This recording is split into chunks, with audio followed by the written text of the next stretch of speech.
بسم الله الرحمن الرحيم.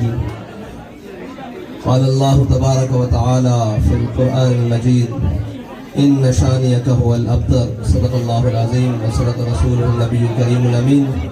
إن الله وملائكته يصلون على النبي يا أيها الذين آمنوا صلوا عليه وسلموا تسليما. الصلاة والسلام عليك يا سيدي يا رسول الله وعلى آلك وأصحابك يا سيدي يا خاتم النبيين. معزز سامعین محترم، آج ہم اپنے معزز اراکین شورا کے ہمراہ اس قافلہ عشق و مستی کے سالاروں کے ہمراہ جنہوں نے زمانے کی رو کو بدل دیا ہے، جن کی تربیت امیر المجاہدین کے کچھار میں ہوئی ہے اور جنہوں نے ہر ظالم کو الٹا لٹا کے دکھایا ہے اور جنہوں نے برستی گولیوں میں حق کے پرچم کو بلند کر کے دکھایا ہے، جنہوں نے سانس بند ہونے تک لبیک یا رسول اللہ کا نعرہ لگا کر دکھایا ہے، جنہوں نے لاشیں کندھوں پر اٹھا کر اپنے نظریے کو منوا کے دکھایا ہے. میں اس قافلہ عشق و مستی کے سالاروں کے ساتھ بلوچستان کی سرزمین پر حاضر ہوا ہوں. تو اس سرزمین کو ویسے بھی قدیم الاسلام کہا جاتا ہے اور ہمارے بابا جی جو ہمیں نظریہ دے کر گئے ہیں وہ نظریہ ہی اس زمین کی بقا کے لیے ہے. جس نظریے نے لسانیت اور قومیت کی جڑیں کاٹ کے رکھ دی ہیں، جس نظریے نے گھروں میں بھائی چارے کی جناب روایات کو ڈال دیا ہے، جس نظریے نے غیروں کی تہذیب اور تمدن کو کوڑے کی ٹوکری میں ڈال دیا ہے، ہم وہ نظریہ لے کر اس کی مزید خوشبوئیں بکھیرنے کے لیے بلوچستان کی سرزمین پر آئے ہیں. اور بلوچستان کی سرزمین کے باسیوں نے اور ہمارے بلوچ بھائیوں نے، ہمارے سندھی بھائیوں نے، ہمارے مہاجر بھائیوں نے، جن کے سامنے بھی یہ نظریہ گیا، انہوں نے کہا 70 سال سے ہمیں بتایا ہی نہیں گیا کہ حضور کا دین اتنی برکتوں والا ہے، حضور کا دین اتنے بڑے نظام والا ہے، حضور کا دین اتنے عدل والا ہے. یہ تو غریبوں کی بات پہلے کرتا ہے، امیروں کو پچھلی لائن میں کھڑا کرتا ہے.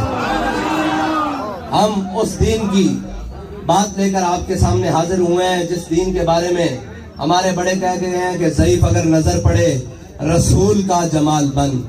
اگر کوئی کمزور نظر آ جائے تو اس کے سامنے بچ جایا کرتے ہیں. قائد وہ ہوتے ہیں، مومن وہ ہوتا ہے جو ہر کمزور کے ساتھ کھڑا ہوتا ہے. ضعیف اگر نظر پڑے رسول کا جمال بن، اور ظالم اگر آئے نظر قہر ذوالجلال بن. اور اگر کوئی ظالم آ جائے تو پھر اس کو وزیر آباد تک کھینچ کے اس کی ٹانگیں الٹی کھڑی کر کے دکھا دیتے ہیں.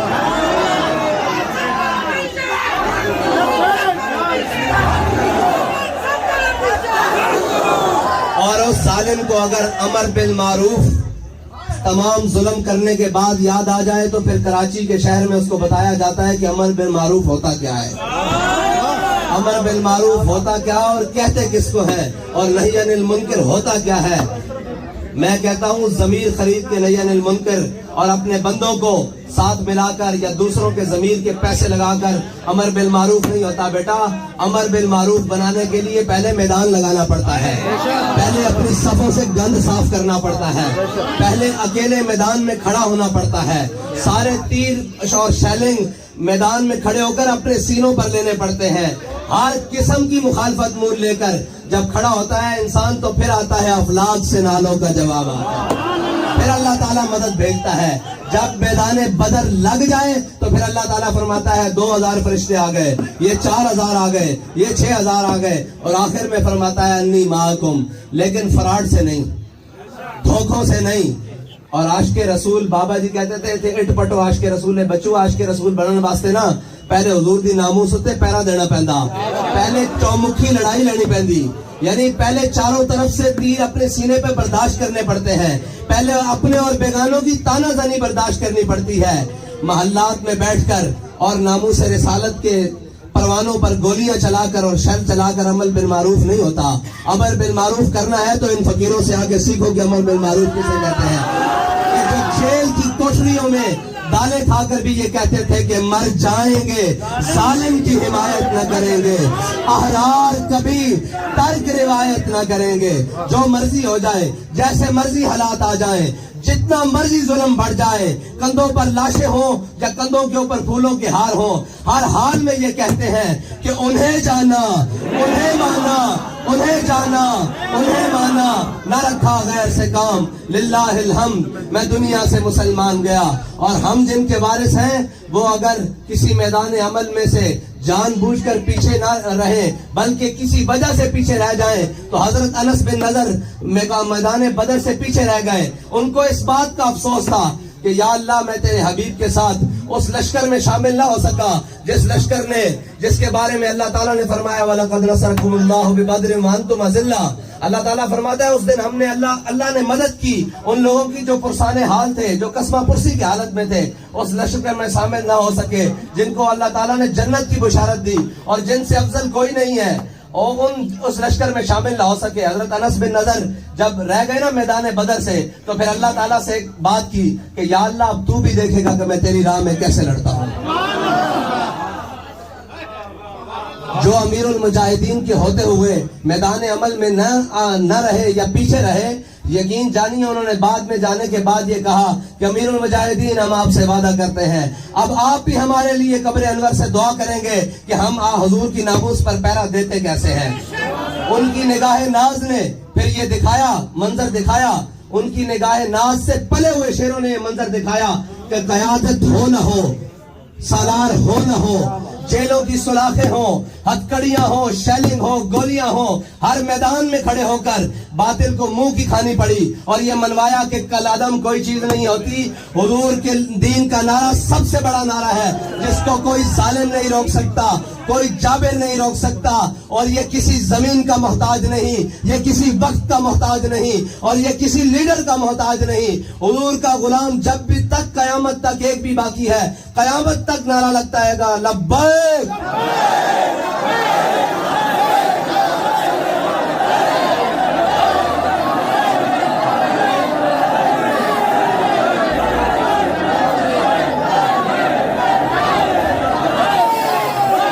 اور امیر المجاہدین کی تربت پر لاکھوں رحمتیں ہوں، کروڑوں رحمتیں ہوں، اربوں رحمتیں ہوں کہ جنہوں نے کسی میدان میں ہمیں بے آسرا نہیں چھوڑا۔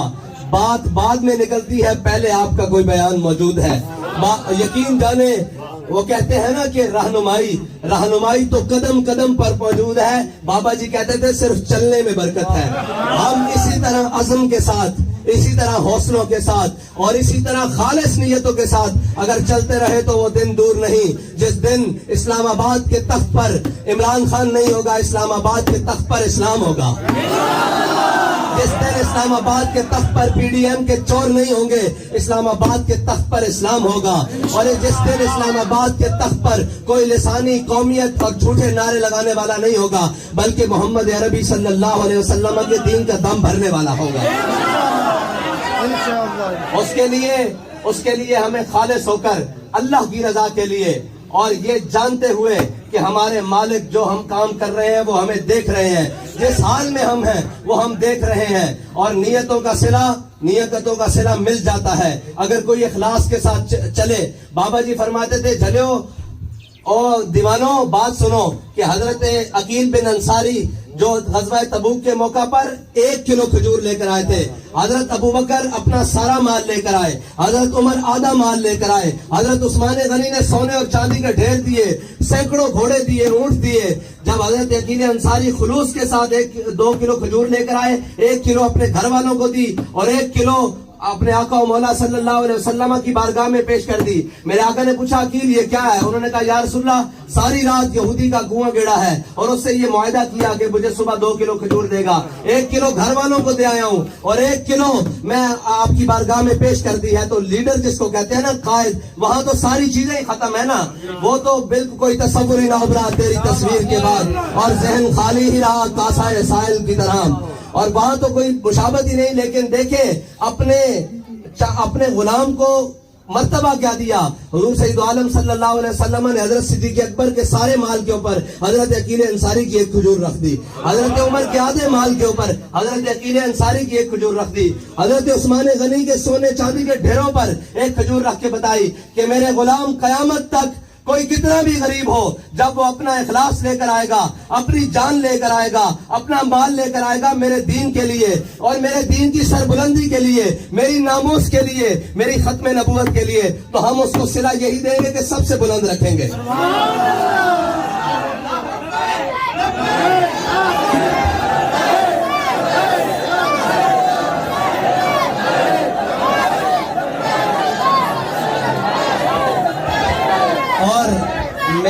ہم میں تو سچی بات ہے، کئیوں کو آتا ہوگا لطف، کئیوں کے اندر بیٹھ کر اور عیاشیوں کو بیٹھ کر اندر.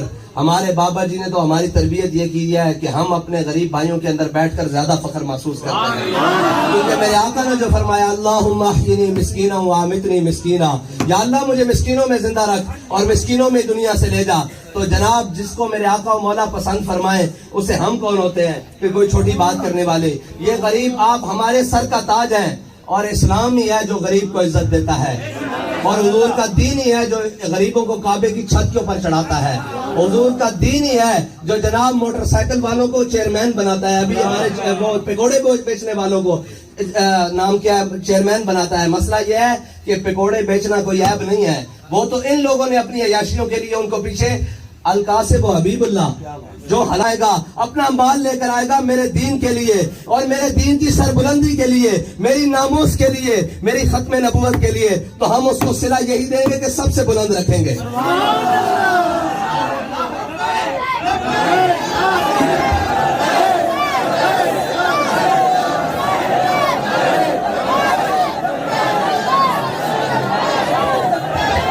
اور ہم میں تو سچی بات ہے، کئیوں کو آتا ہوگا لطف، کئیوں کے اندر بیٹھ کر اور عیاشیوں کو بیٹھ کر اندر.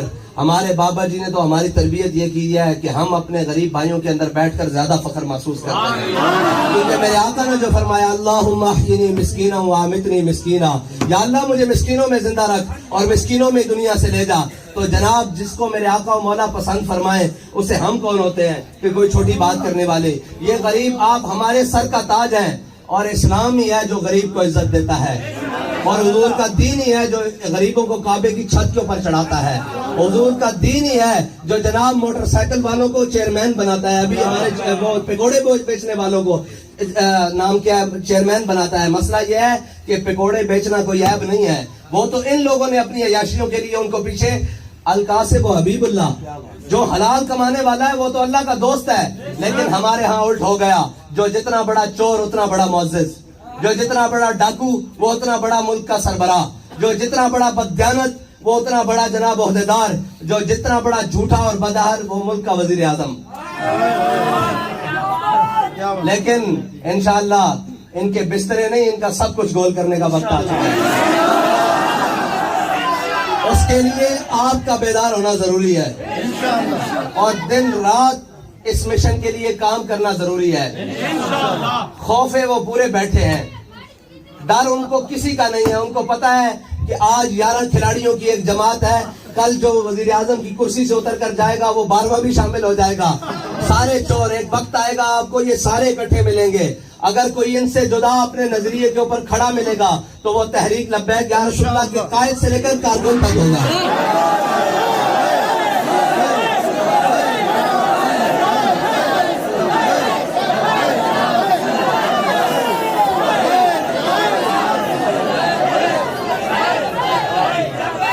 اور رہی بلوچستان کی محرومیوں کی بات، تو بلوچستان کی محرومیوں کو صرف وہ دور کر سکتے ہیں جنہیں کسی بین الاقوامی اسٹیبلشمنٹ کا کوئی دباؤ نہیں، جو اپنی دو عالم کو اپنی ٹھوکر کے اوپر رکھتے ہیں اور وہ ہر ظالم کے سامنے کھڑے ہو کر کہتے ہیں کہ ستمگر ادھر آ، ہنر آزمائے تو تیر آزما، ہم جگر آزمائے. وہ نہ کسی ظالم کو، کسی جابر کو، کسی جناب بین الاقوامی گماشتے کو اپنا سربراہ سمجھتے ہیں، بلکہ ان کا تو صبح شام ایک ہی نعرہ ہے کہ انہیں جانا، انہیں مانا. اور علامہ اقبال ہمارے تمام مسئلوں کا حل بتا کر گئے ہیں کہ ذاں کے ملت را حیات از عشق اوست اور برگو ساز کائنات از عشق اوست، اور میرے ہاتھ میں تھا جب تک میرے مصطفیٰ کا دامن، میرے پاؤں چومتی تھی یہی گردش زمانہ۔ کوئی مشکل بات نہیں ہے یہ محرومیاں۔ بابا جی فرماتے تھے اسلام تو ہے ہی وہ جو ضروریات زندگی کو دروازے کے اوپر دیتا ہے، غریبوں کو امیروں کے دروازے پر نہیں لے کر جاتا، زکوٰۃ اور صدقات لائنیں لگا کر نہیں دیتا، بلکہ وہ تو عمر خطاب کے رضی اللہ تعالیٰ عنہ کے کندھوں پر بوری ڈال کر آلووں کی گھر میں پہنچاتا ہے، وہ تو سبزیوں کی بوری ڈال کر، وہ تو عمر بن خطاب سے یہ پوچھ لیتا ہے کہ جناب یہ 2 کرتے کیسے بنے ہیں، وہ تو یہ ہے کہ اگر کوئی دیہاتی لجاجت سے گھی کھانے لگے تو وہ حضرت عمر بن خطاب اپنے سے آگے اٹھا لیتے ہیں کہ جب تک میری قوم پوری کو گھی نہیں ملتا میں نہیں کھاؤں گا۔ مسئلہ یہ ہے کہ ہم نے چنا ہی ان کو ہے جو ملک کے بہت بڑے بددیانت اور خائن ہیں۔ اگر خائن نہیں بھی تھے تو جا کر بن گئے۔ آپ نے اور میں نے اپنے عقیدوں اور جنون اور جذبے کو اسی طرح سلامت رکھنا ہے اور اس منزل کی طرف جانا ہے، کسی بھی لالچ کے اندر نہیں آنا۔ اور علامہ اقبال نے تو ویسے ہی کہا ہے کہ نگاہ بلند سخن دل نواز جہاں پرسوز، یہی ہے رفتے سفر میرے کارواں کے لیے۔ تو میرے دوست جو میرے احباب جو ہیں وہ بتاتے ہیں، انہوں نے کہا حافظ صاحب آپ جیل چلے گئے تھے، باخدا ہمیں یہ لگتا تھا کہ ہمارا ہر کارکن خود لیڈر ہے۔ میں نے کہا یہ بابا جی کے دیے ہوئے جذبے کی برکت ہے کہ حقیقت میں ہمارا کارکن خود لیڈر ہے۔ جس دن ہم ذرا ٹریک سے لائن سے دوسرے ہوئے تو اس دن وہ ہمیں گریبان سے پکڑ کے کہے گا کہ جناب آپ کدھر جا رہے ہیں، لیکن جب تک ہم درست لائن پر ہے آپ کا کام ہے محنت کرنا اور اپنے بڑوں کے پیچھے چلنا۔ اگر وہ درست نہیں ہے تو پھر ان کے پیچھے نہیں چلیں، لیکن اگر وہ درست ہے آپ نگاہ مارنا، وہ زرداروں سے لے کر، وہ شریفوں سے لے کر، وہ جناب پٹھانوں سے لے کر، وہ جناب بہت بڑے سے لے کر، وہ جناب رئیسوں اور اربابوں سے لے کر، وہ جناب وڈیروں اور جاگیرداروں سے لے کر، سب میں لائن مارنا، سب میں نگاہ میں دیکھنا۔ اگر آپ کو کوئی ان سے بہتر نظر آ جائے تو آپ اس کا انتخاب ضرور کرنا، لیکن اگر آپ کو ان سے کوئی بہتر نظر نہ آئے تو پھر آنکھیں بند کر کر ان کے پیچھے چلنا، کیونکہ ان کی منزل صرف اور صرف سوئے طیبہ ہے۔ ان کی منزل ایک ہی ہے کہ ہم نے حضور سید عالم صلی اللہ علیہ وسلم کو کے دین کو تخت پر لانا ہے، اور امر بالمعروف وہ کہنا ہے جو خود کرتے ہیں وہ کر کے دکھائیں گے۔ یہ امر بالمعروف نہیں کہ خود کتوں کے ساتھ کھیلو اور قوم روٹی کو بلکتی رہے، اور خود جناب عیاشیوں کے لیے اور بدماشیوں کے لیے چینی بلیک کر کر بیچتے رہو اور قوم گھی کے لیے تڑپتی رہے۔